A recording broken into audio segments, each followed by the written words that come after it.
Good morning, good morning. Welcome back to another week's episode, my fellow wanderers. Jordy wanders here. This week we're starting off with a guided tour in the Pantheon. We just made it to the Pantheon, which is right behind me. We're doing Get Your Guide for a fully guided tour. And then just make sure, ladies, cover your shoulders. Gotta cover your knees, so get a shawl. Come back with a change of shorts or something for after it, but knees and shoulders always need to be covered. So we made it inside. They did not enforce the knee covering, shoulder covering rule, but they made us take our hats off, so there's that. So now my big ass forehead's exposed. Okay, so I was wrong. We don't have a guided tour. We have an audio tour, which they just give you this old iPhone, and then they tell you about all the different things in here.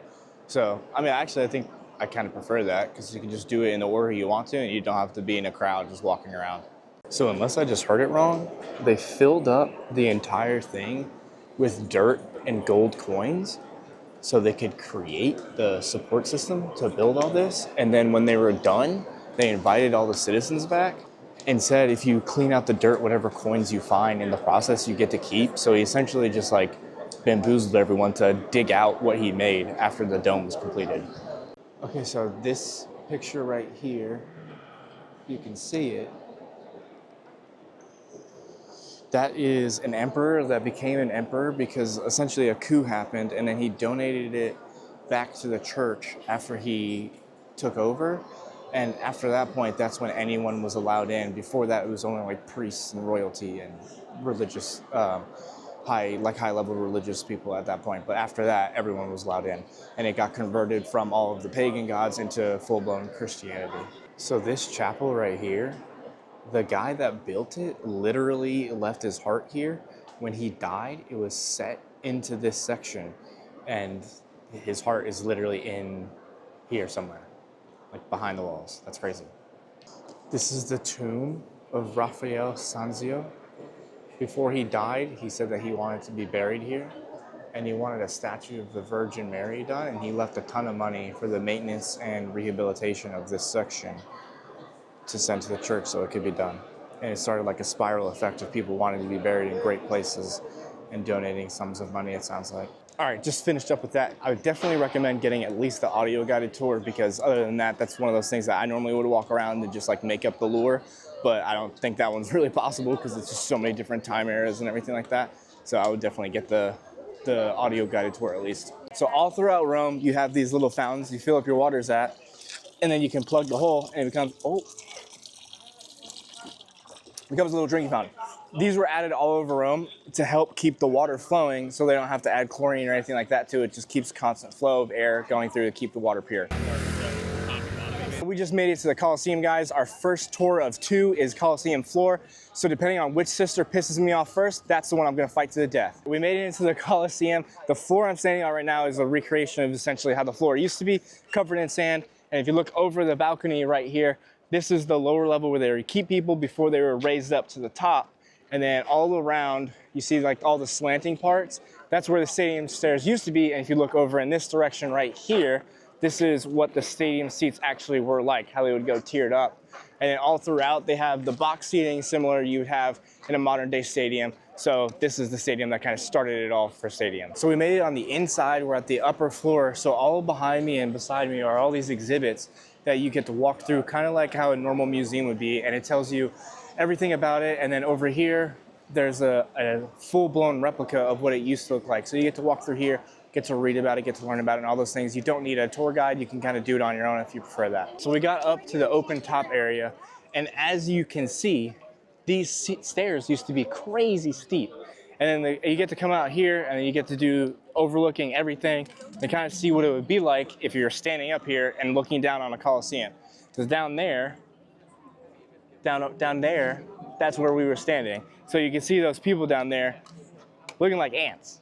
But this holds 40 to 70,000 people. It's a massive range, but compared to a modern day stadium, it feels very compact. So it's like straight up. So this is what I was talking about when all the entrances are super steep. I'm 6'2", and it's only like 6 steps for it to be head height for me. So when you're climbing up this, you're like climbing up the side of a mountain to get up to the next floor. What is up, my fellow wanderers? Another day in Rome. Today we are starting off our day in front of the Pantheon, which is right over there. And we got a sandwich from Antica Salumera. Don't truly know which one I got, but that's what our inside looks like.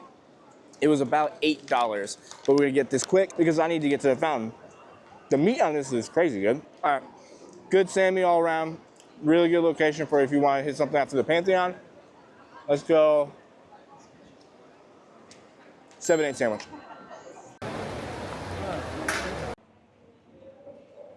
So we're underneath the Trevi Fountain. All this around me, this is like the ancient city. So before the river would flood and have mud increase the city levels, this was where families used to live, royalty and everything like that. And then, so we're gonna get to have a chance to look around and see where the water buildup is now and where the aqueduct used to come in to fill up the Trevi Fountain.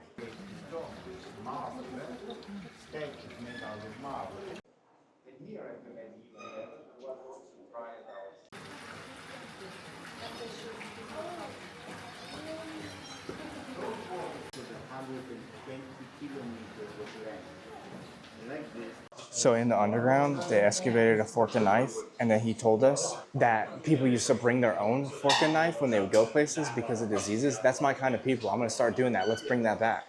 Just wrapped up the tour of the outside of the Trevi Fountain and then the underground part. It's not like they don't get you super close to the Trevi Fountain like you're gonna skip a line, but it teaches you all about the history of everything, and that's really cool. So I would definitely recommend doing that. It was only $40 a person. We're at the McDonald's in Rome, right next to the Spanish Steps. I got a McChicken. Back home, it's like $3. Here, it's like $8. So I got this because I don't ever eat McDonald's, and this is the only thing I can compare it to. So we're gonna see if there's any difference at all. There is a slight difference. So we'll start a new scale. It's gonna be the McDonald's scale. So I'll try McDonald's everywhere we go. If back home is a 5, we'll give this one a 6-1. Compared to the Rome food? No, not compared to the Rome food, just McDonald's. In general, like. Oh, in general, compared to the Rome food, don't eat here unless you have to. I mean, it's like, it's fast food everywhere you go. Oh, okay. It's going to So be like, still eat the Rome food. yeah, I mean, it's going to be like a 4-0 on a grand scale. We're at the top of the Spanish Steps. Not really at the top. There's a little bit up right there. I don't know what that house is. It's probably something important. But these are the stairs. Super slippery. Since 2019, it has been banned to sit on them. But you'll see people sitting on them, like these people right here. And they kind of just like come up in waves and get people to stand up and keep moving.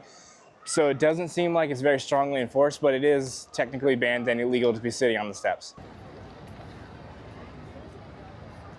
So we're walking away from the Spanish Steps, and all of the super high-end stores are all around there. So there's like a Balenciaga right in front of it, Gucci right in front of it, and then there's a street straight down in front of the steps that's like super luxury items straight down there. And then we took the right if you're walking down the stairs, and it's still a lot of the higher end stores. So it's kind of like anywhere around the Spanish Steps, that seems to be like the spot to go if you want designer items and high-end items. I like how these buildings get narrower and narrower, and then as you go down the street, you can see that like they pinpoint on that guy on the horse at the end. That's really cool. I haven't heard of anyone talking about this before, but we're in an underground bookstore. It's pretty cool. You enter from the street level, and it looks like a subway entrance, and then it goes down into this bookstore. And it's like a pretty long, like narrow pathway for a bookstore. It's pretty cool. It's all these little entrances off the streets. It looks like a New York subway entrance, but it just leads down to a bookstore. I saw like 5 or 6 of the entrances. It's cool. We're inside this like outdoor indoor mall. Pretty cool looking. Look at that.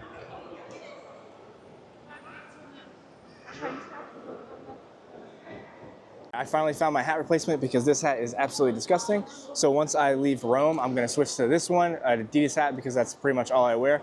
But right next door, there's a little duck store. And I bought a little, he's like a little Pope duck, because everyone in my family calls me Pope Jordy because I've been the officiant for like every wedding in my family. So I got that. You filming? You don't know how to use it. All right, Chef Jordy wanders here to save the day. Someone open this, panicking. All right, we're gonna make a simple Parmesan cream sauce. All right, so we cooked down our tomato paste.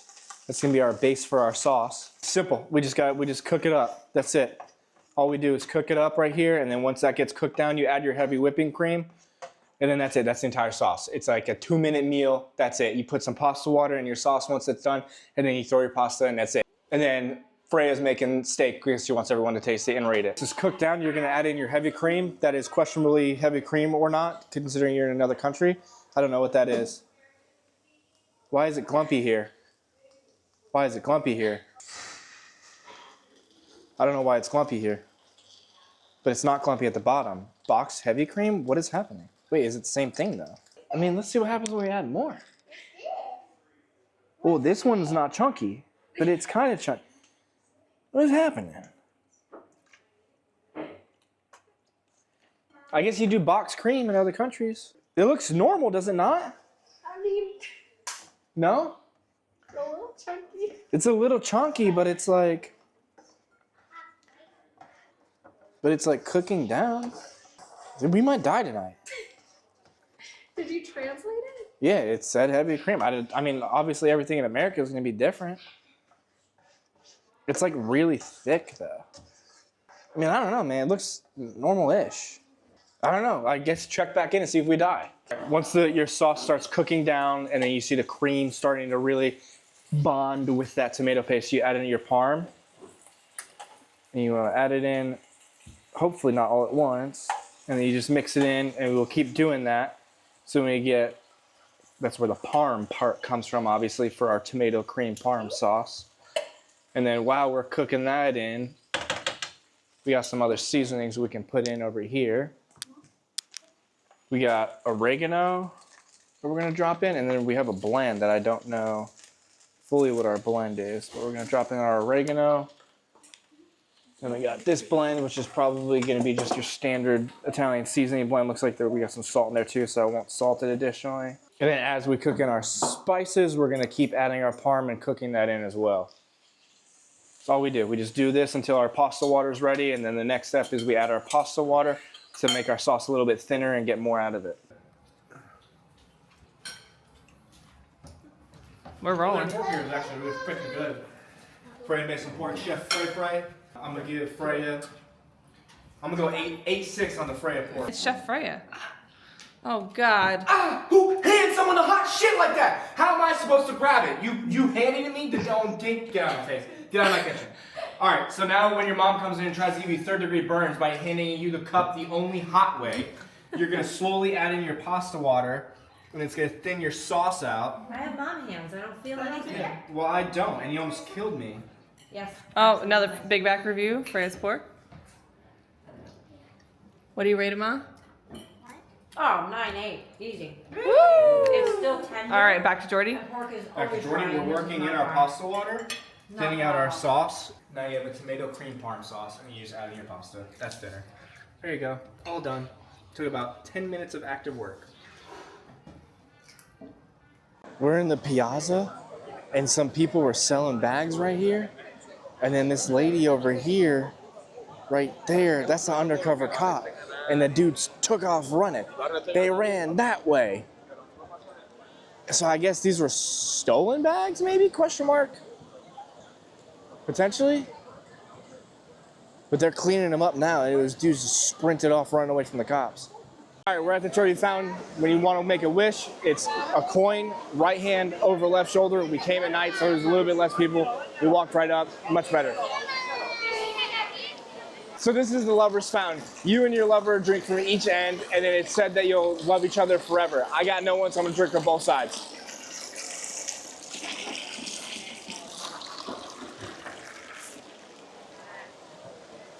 Don't you guys come out fast? Good morning, good morning. Last day in Rome. Today is a full free day for the entire family. So we're all kind of just doing our own thing.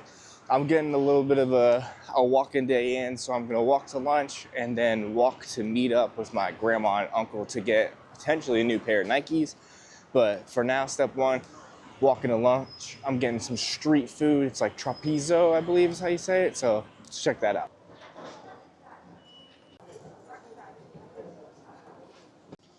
All right, so quick lunch. I got trapezzino. I got their chicken one. It was the top one on the menu. I can't remember the exact name, but they're only €5. So, I mean, if we're talking about like a quick walk and eat type of a thing, I feel like it's a pretty fair price.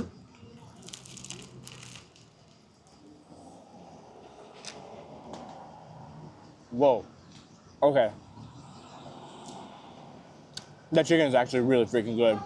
So the thing, I feel like with Rome, the dinners, like the sit-down dinners and pastas, almost everyone can cook better. The restaurants are just so tourist trappy.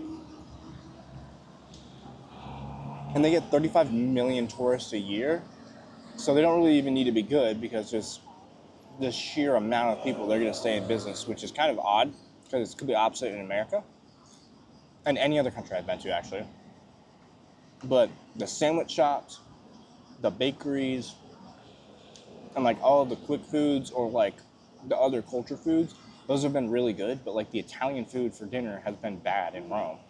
But this is a very safe bet. So honest recommendation, if I was going to come here again, I would straight up stick to like sandwich shops, the bakeries, and then the quick food like this. And then if I wanted something different, I would just cook it because groceries here are so cheap. I fed my entire family for like 82 euro and we had leftovers. But this is a very solid and reliable 7-9. Walking and eating. Got one of these. I think it was called a Mirizzoso. I'll have to correct that in the caption. But I got one of these, and then I'm gonna get another one later at the most famous spot for it. So let's give this one a rating, and then we're gonna compare the next one to see if the supposed best spot is actually the best spot.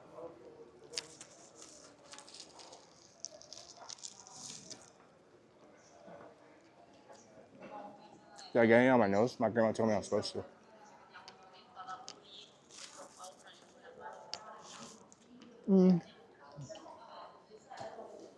They're pretty good. The cream is the best part for sure.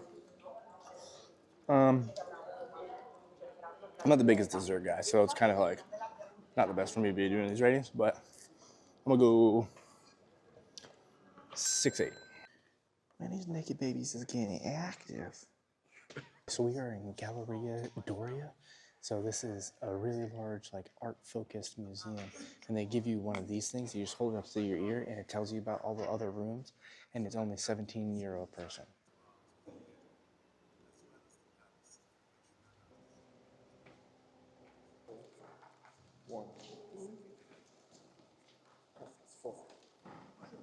See, this is the type of tour I like because I can just walk around at my pace and skip rooms and just wander around and listen to as long as I want. This is telling you absolutely every single thing about every single room.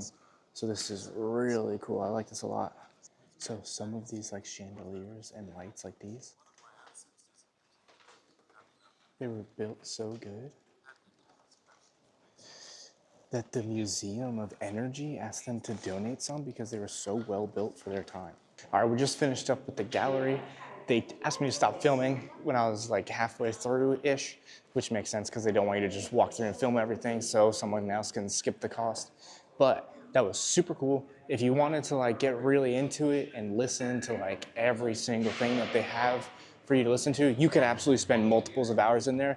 We spent an hour ourselves and we skipped a lot of stuff when it comes to like the listening part. I'm willing to bet it's like 3 hours worth of listening content if you actually wanted to learn about everything. We're on a mission right now to get Grandma a luxury handbag. We've gone in, where did we go in? We just went in Balenciaga, we went in Louis, we went in Armani. I did not like the Armani one at all. Did we go in Dior? No, we're on our way. So that was our third place. Okay, so right now we're on our way to Fendi, and the Balenciaga one is by far the best one so far in my opinion. I didn't want to film in there, but once we go back in to double check it, I'll film again. We are on bag 5,000, trying to get Grandma one. I think we're kind of making progress.